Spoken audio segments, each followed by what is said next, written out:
수도권 같은 데는 넘쳐나. 그러면 경선하면 돼. 근데 아직까지 기반이 그래도 왜 우리가 그런 이야기 많이 했잖아요. 같은 여야 정권 교체 이런 거 해도 심한 경우는 TK나 이런 데 가면은 지역위원장도 없는 경우도 있어요. 공석인 경우. 근데 이제 여당이 됐고 실제로 그쪽 지역에도 나름대로 그런 지역적 분위기가 좀 움트는 부분이 있거든요. 그래서 지금 민주당에서는 그런 얘기까지 나오고 있어요. TK만 해도 전 지역에 다 기초부분까지 다 공천하겠다. 이제 명실상부한 여당의 어떤 위험을 과시하는 건데 지금 민주당에서 확정됐다고 말하기 좀 그렇지만 지방선거에 돌입하면서 나온 여러 가지 이야기들 중에 첫 번째 일단 여당이 됐고 분위기 좋다 그래서 공천을 그냥 아무렇게나 하면 안 되잖아요. 그렇죠. 예.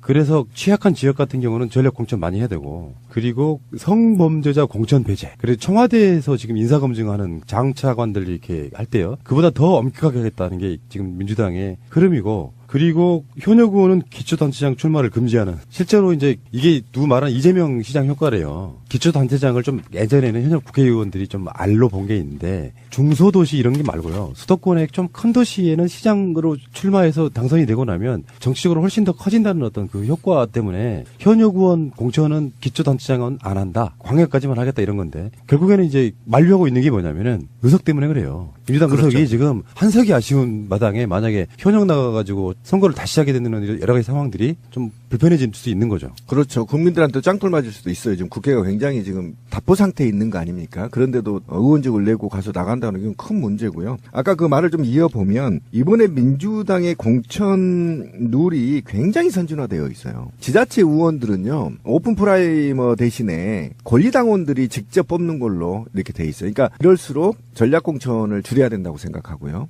실제적으로. 그래서 아래로부터의 공천이 올라올 수 있도록 하고 그다음에 이제 지자체장 이상은 이제 오픈 프라이머리를 하겠다는 거 아닙니까? 50대 50으로. 요게 굉장히 지금 대한민국에서 선진화되어 있는 공천 방식이고 지역위원장들이 갑질을 하지 않게끔 만들어주는 것이잖아요. 하물며 의원까지도 줄 서는 것이 아니라 이제는 진짜 지역의 권리당원들이 직접 뽑는다 이런 겁니다. 그래서 굉장히 좀 선진화되어 있고 다시 좀 분위기로 가보면 경북 지역에 제가 이제 시민의 눈 때문에 내용을 알잖아요. 경북의 지역위원회도 없는 곳이 있습니다. 민주당이. 맞아요. 예. 예, 예. 그리고 후보를 내려고 해도 낼 수가 없습니다. 그런데 저는 이번에 전 지역의 후보를 경북 지역에 낸다고 한다는 것 그 자체가 우리나라 정치계에 큰 발전을 가져올 거다. 왜 그러냐면 특정 지역에서는 오로지 지금까지 70년 동안 한 당만 지지를 했단 말이에요. 그런데 새로운 당들이 오기 시작했어. 그러면 찬밥도 먹고 뜨거운 밥도 먹고 비빔밥도 먹게 됐단 말이에요. 그 지역에. 그럼 당선이 안 되더라도 사실은 그 선거 과정에서 민주정치를 확대하고 그다음에 그 지역의 특정 지역들이 다수의 지역들의 의견들로 같이 공존할 수 있도록 메커니즘을 만들어 나가는 건 굉장히 좋은 방식이고요. 원칙대로 정말 국민들한테 약속한 대로 경북은 전 지역 다 내라. 이건 국민의 명령이다. 그래야만 대한민국 정치가 발전한다. 당선이 안 되더라도 좋습니다. 조직 자체가 예, 예. 만들어지는 건 선거 때거든요. 그렇죠. 그 조직이 그대로 살아있으면 그 다음 선거 때는 또 유리해지는 일종의 이제 동진정책이라고 그렇죠. 하는. 동진정책. 실제로 이거 어떤 의미가 있냐면은 지방선거 뭐 누구 나와가지고 시장 군수 당선되고 이거 아니에요. 제가 생각했을 때는 문재인 정부의 생명력과도 연관이 있고요. 만약에 TK나 PK 이런 데서 정말로 의미 있게 어떤 혁명적인 결과가 나와요. 그렇게 되면 개혁의 탄력을 또 받고요. 그럼요. 지방선거는 사실 왜 우리가 선거할 때 그 정권이 지금 좋은 평가 받고 있냐 안 하냐 이런 부분들은 사실 선거랑 연관이 있는데 아까 말한 것처럼 정권 심판론이 아직 대두되기는 좀 어려운 시간 타임이고 그랬을 때 선거에서 이기는 것만큼 중요한 개혁이 사실 없는 겁니다. 알고 보면 누가 뽑히냐 이런 문제가 아니라 어떤 특정 세력이 선거에서 이기느냐 지느냐. 그래서 만약에 TK나 PK에서 정말 홍준표가 바라는 것처럼 자기도 그렇게 이야기했잖아요. TK에서 한 석이라도 내주면 자기네들 해체해야 된다 이렇게 이야기했는데 정말 해체시킬 수 있는 가장 합법적인 좋은 방법은 선거에서 이기는 거예요. 맞습니다. 근데 그렇다고 또 그 약속을 지킬 리가 만무한 사람들이긴 한데. 그렇지. 내가 언제 그랬을 그럴 거는 뻔하고요. 이 지방선거를 아까 말씀하신 대로 전 지역에서 후보를 내는 것은 사실은 굉장히 중요한 의미를 갖고 있는 게 지방선거가 아니라 지역의 조직을 재건하고 나면 지방선거에 지더라도 그 다음 국회의원 선거가 또 있거든요. 그래서 국회의원 선거에서 구성되어 있는 재건되어 있는 지방조직을 활용해서 국회의원 선거에서 해볼 만한 결과를 내볼 수 있는 이런 그 긍정적인 효과가 있기 때문에 이번에는 정말로 신비님 얘기대로 전 지역에서 그 조직들을 만들어서 후보를 내는 게 가장 합당하다고 봅니다. 그리고 이제 최근에 이제 모 지역에 후보가 난립하면서 서로 이제 이 민주당한테 얘기하는 겁니다. 어차피 집권 여당이니까 지금 민주당이 호황을 맞았다고 해서 민주당 현직 국회의원들이나 또는 지자체 광역시도 특별시가 포함해서요. 2개 특별시 포함해서 이곳을 장악할 요량으로 당내 경쟁 구도에서 서로 헐뜯기를 하게 된다면 이건 자멸하는 길입니다. 분명히 최근에 지금 보여주체가 지금 화가 나는데 윈윈 전략으로 가져야 됩니다. 굉장히 겸손하면서 국민의 적폐 청산의 염원을 담아 윈윈 전략으로 가야지 상대를 헐뜯고 비방해가지고는 국민들한테 굉장히 지탄받을 가능성이 굉장히 있어서 각별하게 좀 주의를 요했으면 좋겠다. 왜 그러냐면 이게 이제 울줄해가지고요. 너무 인기가 있다 보니까 당내 경선만 이기면 본선 이긴다라는 이 아니란 생각 일부 정치인들로 문재인 정부의 전체 흠집되는 또는 그것이 더 확대돼서 제가 얘기한 게 MB하고 박근혜의 경선에서 나온 비리들이 지금 다 터지는 거 아닙니까? 그런 식의 너 죽고 나 살자라는 식의 경선 내부 경선을 했다가는 국민들한테 분명히 짱돌 맞아 다칠 거다라는 걸 제가 경고를 드리고요. 분명히 윈윈 전략을 하고 그것은 반드시 문재인 정부의 적폐 청산의 성공적 방향과 맞물려야 한다. 명심해 줘야 될 것입니다. 그래서 지금 분위기가 확실히 다른 게 PK 쪽에서는요. 자유한국당 출신 지자체장들이 넘어오고 있어요. 근데 이거는 좀 여러분들 어떻게 생각하세요? 이건 좀 가려받아야 되는 거 아니에요? 가려야 됩니다. 네. 분명히 가려야 됩니다. 지난 적폐 세력들의 부안회동에서 매관매직한 자들은 절대 받을 수 없습니다. 근데 한편에 이런 논리도 있거든요. 뭐냐면은 저쪽 세력이라고 해도 그 지역에서 신망이 높았던 사람들을 굳이 내칠 이유는 있느냐 이런 부분도 있는 거거든요. 아, 그거야 그렇죠. 신망이 있다면 그러는 네. 거죠. 그러니까 근데 이제 가끔씩 정치인분들 나오셔서 하는 말씀들이 저번에 그 김우영 은평구청장도 그런 얘기했어요. 저쪽이라고 해도 막상 지방에 내려가서 구청장이나 시장 군수 같은 걸 하게 되면 국민들 그렇게 무시할 수가 없다. 그러니까 우리가 생각하는 것보다 그 사람도 잘하려고 노력하더라. 솔직하게 이야기를 하더라고요. 또 근데 뭐 완전 황무지 텃밭에서 선거 나가봐야 한 10%도 넘길까 말까 하게 막 몇 년씩 고생한 사람들이 그 사람들이 넘어와가지고 공천받으면 그게 뭐예요? 계속 지금 거제시장 이야기하고 있는데 그런 식으로 하면은 맥 빠지는 거죠. 그렇죠. 예. 그래서 제가 아까 전략공천을 줄여야 된다고 얘기했던 게 바로 그런 부분이었어요. 지역에서 정말 빨갱이라고 손가락질하면서 민주당이나 정의당을 위해 지역에서 정말 힘들게 활동했던 분. 제가 알기로는 지역에서 세월호 피켓 들었다는 이유로 그 식당이 망했거든요. 헐, 진짜요? 네, 구미에서. 그러니까 그 정도의 지역에서 테러를 감수하고 싸웠던 사람들을 우리가 소중하게 생각해야죠. 네, 그건 동의합니다. 그래서 제가 전략공천을 최소화시켜야 된다는 것이 바로 그런 겁니다.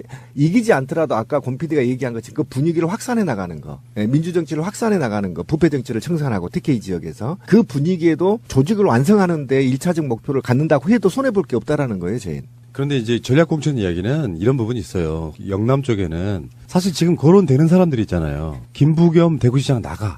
여권 내에서는 그 푸시가 굉장히 많아요. 근데 이미 선언을 해버렸죠. 아니 선언을 해도 이를테면 문재인 개혁에 있어서 행정안전부 장관으로 그 자리를 지키는 게 더 득인지 지방선거 나가가지고 대구의 시장을 민주당이 나와 이겨버려. 거기에 파죽지세가 더 득인지를 생각해보라는 거지. 저는 생각할 것도 없습니다. 바로 나가십시오. 네. 나가야 됩니다. 지금 김부겸이 나가면 당선될 가능성이 가장 높은 시기에 지금 지지율이 조금 부족할 수도 있지만 지금 여론조사 보면은 김부겸 집어넣으면 1등이에요. 예, 1등입니다. 마찬가지로 경남에 김경수 나가라, 부산에 김영춘 나가라 하는 부분들이 그런 부분들이거든요. 그래서 만약에 경남도지사, 부산시장, 대구시장 가져온다고 생각해보세요. 근데 지금 계속 사람들로부터는 좀 힘도 있어 보이고 실력도 있어 보이는 사람들이 계속 하마평에 오르는데 그런데 분위기 좋다고 하니까 김경수 왜 경남에서, 김부겸 왜 대구에서, 김영춘 왜 부산에서 막 나오겠다는 사람들이 있잖아요. 이럴 때 깨끗하게 정리를 해주는 거예요. 당신 나가시오. 그게 전략공천의 의미예요. 어떻게 보면은.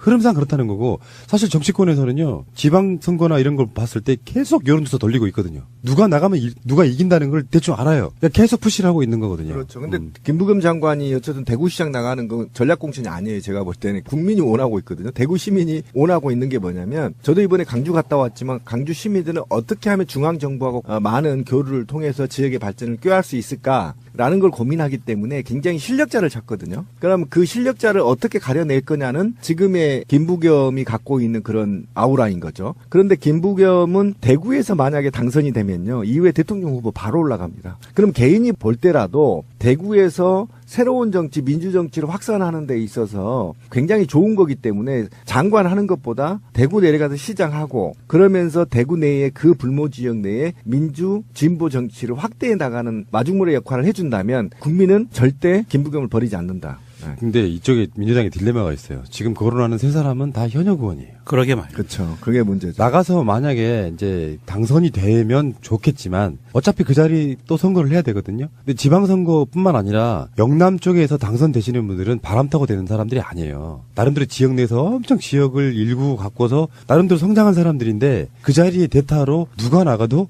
위험해요. 그렇기 그렇죠. 때문에 굉장히 위험한 거야 이게. 사실 딜레마인 된다는 거잖아. 보장이 없는 부분들이라 어려운 부분이긴 한데 좀 더 대승적인 부분을 봐야 될 것 같아요. 그 부분에 대해서는 이런 기초자치단체장이나 기초의원 같은 경우에는 좀 문제가 좀 되겠지만 이런 광역으로 보면 이게 국회의석 몇 석과 바꿀 수 없는 굉장히 큰 가치가 있는 거거든요.